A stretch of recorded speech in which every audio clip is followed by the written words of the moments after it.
let him get that suit on before I bring him on. We are joined with the one and only Dr. Wilmer Leon. Good morning. There we are. There we are. Dr. Wilmer Leon, he's a political scientist, nationally syndicated columnist, and host of what is the name of your show? Because you have more than one now. Yes. And then you really need to write this down. What is the name of it? The podcast is Connecting the Dots with Dr. Wilmer Leon. And the Sirius XM show is Inside the Issues. And Inside the Issues. Excellent. Yes. Mm-hmm. Thank you, my man. I really appreciate this. Which we need to, in fact, hopefully I'll have your people talk to my people, and let's see if we can tape it so we can get you on this coming Saturday. My people are just me. And if you want me, you got me. Well, there we go. Now my people have talked to your people. Right. I may be getting a person to help me with some of this stuff just because it's a lot to manage and keep track of. But if you want me, you got me, man. As simple as that. We'll do it. I am so happy to have you, especially closing out the year. You are one of my favorite guests to have, and I wanted to have some of my favorite people as I careen out of the year and crash into the new year. The great you just need to get out more. That's your only issue. Is that what it is? Yeah, if I'm one of your favorite guests, you need to get out more. That's all. But anyway, go ahead. My hamster on the wheel. News story come out. Got to get to the, where's my mic? Where's my mic? So I sent you a few stories that I wanted to cover, but another story came out that I have to go to because I am utterly and entirely fascinated by this. I call this the Great Delusion, and delusion on a level that is epic, that is mind-blowing, that is on the scale of the universe forming, that mind-blowing. Joe Biden, to the Washington Post, pointed out that he believed he could beat Trump. And not just believe that he could beat Trump, he regrets getting out of the race. Now, that is mind-blowing to me because I want to point to something before we even get to that, before you even get your take on this. Think back to why Joe Biden was summarily kicked out of the race. Think back to when he was summarily kicked out of the race, where he was eaten alive by members of his own party. And when the media was like, hey, we didn't know that he was this bad off. This is Joe Biden at the debate. I'm going to show two of these because both of these things are fantastic. Let's play the first clip. We have 1,000 trillionaires in America. Billionaires in America. And what's happening? They're in a situation where they, in fact, pay 8.2% in taxes. If they just paid 24%, 25%, either one of those numbers, they'd raise $500 billion, I should say, in a 10-year period. We'd be able to wipe out his debt. We'd be able to help make sure that all those things we need to do, child care, elder care, making sure that we continue to strengthen our healthcare system, making sure that we're able to make every single solitary person eligible for what I've been able to do with the the COVID. With dealing with everything we have to do with.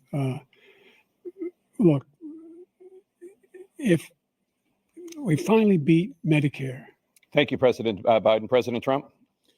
Well, he's right. He did beat Medicare. He beat it to death, and he's destroying Medicare. That is why Joe Biden is out the race. That's why Joe Biden is out the race, right? And it wasn't just that. Even when Joe Biden wasn't talking, he was standing there like gap mouth and just staring into the camera like a maniac. And I have more of those clips, by the way. I can play 4 of those. Easy. I explain this level of radical delusion to me where Joe Biden looks at all of this and he says, I believe I could have won and I regret dropping out. And I would point out that this, if nothing else, is one of the clearest points of cognitive decline that Joe Biden has ever exhibited by making that point of view to the Washington Post. Give me your take on that. The minister, there's a quote of Minister Farrakhan's that I use quite often because it is so apropos. He said this was back in 92 when I think it was when so now I'm getting like Joe Biden when when George Bush was getting ready to go into Iraq, he said, "Never underestimate the blindness that attends arrogance." Oh, He said, "You don't see with your eyes, you see with a combination of your heart and your mind, and that those two things can blind you to the realities that are right before whew, you." preach. And this is just his ego. You're right. Delusional is the right, I think, descriptor here. That's insanity. For the whipping, for as much as Kamala Harris got whipped, the whipping would have been even worse, because he would not have been able to articulate policy. Kamala didn't have any. He couldn't have articulated the policy that he had. And the other problem that he was going to have was he wouldn't have been able to defend himself against those who would have been on the campaign trail saying, "You promised a number of things in 2020 that you didn't deliver. That's right. Why didn't you deliver them?" He would not have been able to withstand that barrage. So that's if I could use, if you don't mind, a political science term. Please. Dude's tripping. Dude's tripping. Yeah. Agreed. Absolutely agreed. And I love the fact you said the barrage. Because if you notice, during the campaign, Trump had somewhat of a problem in the sense of, okay, Kamala Harris is the VP. He got around that problem by tying Kamala Harris to everything that Joe Biden did. So it became Biden Harris, and then it just became Harris, as if Harris was still the president of the United States. There was no way Joe Biden could have stood there and defended that when you look at the cognitive decline that Joe Biden had suffered. And, the Wall Street Journal pointed out that this started on day one, meaning his family, his friends, White House insiders, all of them from day one conspired to hide that version of Joe Biden from the American public, changing his scheduling, all of that stuff, in order to ensure that the best version of Joe Biden is the one that was forward-facing. And even that version was being called cognitively challenged. If you remember the Her report, where Democrats are like, oh, how dare her say that his mental deficit and add that into a legal document. And then we saw the debate, and it's like everybody shut up about her because they could see it for themselves. Would somebody call this the biggest cover-up of 2024? Would you accept that? Or do you think there was something bigger? Meaning the biggest story that was untold in 2024. There was a Democrat and a Republican that pointed that out. Give me a take on that. Not to linger, but I am curious on your thoughts. Well, it's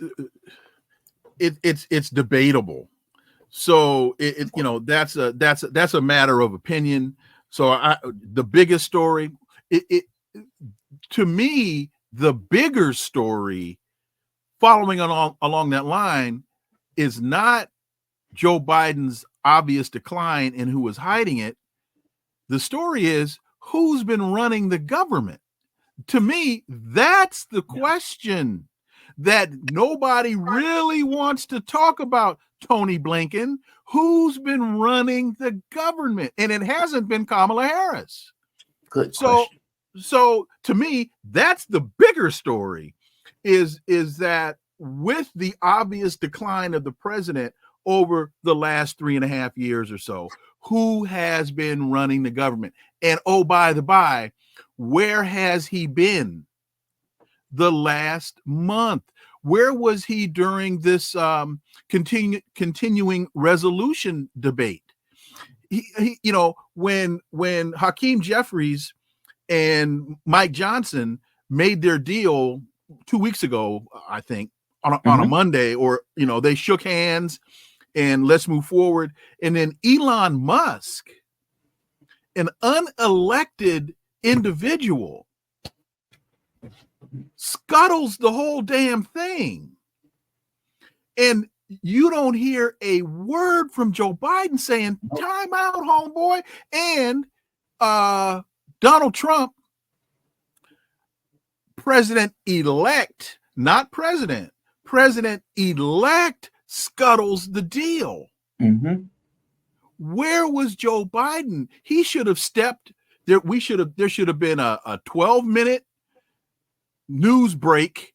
Joe Biden is going to speak to the American people from behind the Resolute desk and let everybody know this is wrong. Joe, where were you? Walking around the Oval Office with his robe, eating a popsicle? No. Applesauce, my friend. He was eating Oh. applesauce. Okay. Damn good question. I've asked that question myself. Like, if Joe Biden has been cognitively declining, it's kind of like a president is not doing nothing, right? I mean, you could say you can have President Ham Sandwich, but all things being equal, you want President Ham Sandwich to make a speech every now and then, especially if something is going on. He has been invisible, especially when it became clear. I think he's spiteful. I think he. Oh, there's no question about that. Yeah, I think he fully resents the fact that they ate him alive like that, because that is going to be his presidential record. Meaning, when they put Joe Biden's name in, they're going to talk about his cognitive decline in the records, and he knows that. And this is going to destroy his legacy on some level, whatever legacy he believed he had. I agree with you 1,000%. And the contrast to that is Ronald Reagan, where his cognitive decline is a footnote, whereas Joe Biden's is going to be a major headline or a major bullet point in the narrative. Oh, absolutely agree. Especially when they show that debate and they show that clip, or they can show the other clip where Trump is like, "I don't know what he said, and I don't think he knows what he said either." Right, and he was right. Yeah, he was right. He was right. He was right.